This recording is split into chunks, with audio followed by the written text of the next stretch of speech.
Mais vous me direz, pourquoi est-ce qu'on a besoin de disposer ces chiffres sur une croix de Saint-André alors qu'on a pu les obtenir avec une règle de 3?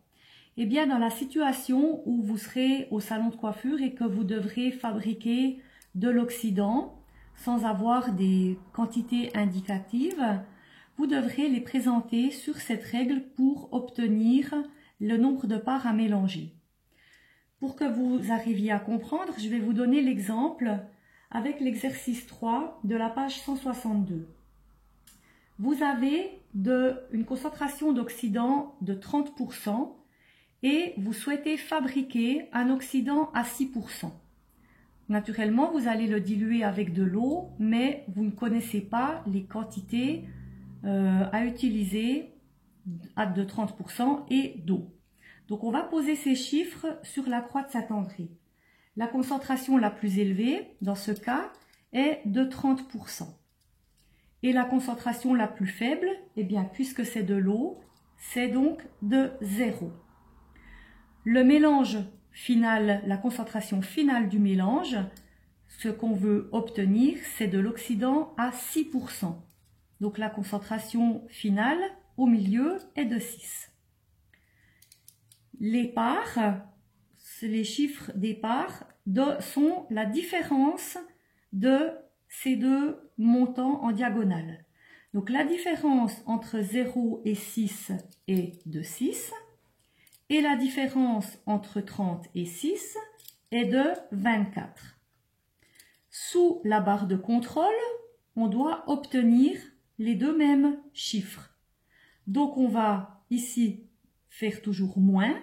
30 moins 0 nous donne donc 30. Et 6 plus 24 nous donne également 30. Donc on voit que nos chiffres de contrôle sont identiques. Ça veut dire que ce qu'on a posé sur notre croix est correct. Donc à partir de là, on sait qu'on va devoir utiliser 24 parts d'eau pour 6 parts d'oxygéné à 30%. Mais comme c'est un petit peu compliqué de faire cette proportion de 24 est à 6, on va simplifier. En fractionnant, on va chercher le nombre commun qui va diviser ces deux montants. En l'occurrence, ici, ce serait 6, puisque 24 divisé par 6, on obtient 4. Et 6 divisé par 6, on obtient 1. Alors là, c'est plus clair. On sait qu'on va devoir utiliser une part d'oxygéné à 30%, diluée avec 4 parts d'eau. Ça veut dire une part, je prends un exemple, s'il s'agit de 100 ml, fois 4, donc 400 ml, va nous donner 500 ml de mélange d'oxygéné à 6%. Et si vous en avez besoin d'un litre, ben vous doublez les parts. On fera, au lieu de 1, ce sera 2, au lieu de 4, ce sera 8. On aura par exemple 200 ml à 30% pour 800 ml à 0, c'est-à-dire d'eau. Et on obtiendra dans ce cas-là 1 litre de mélange d'oxygéné à 6%.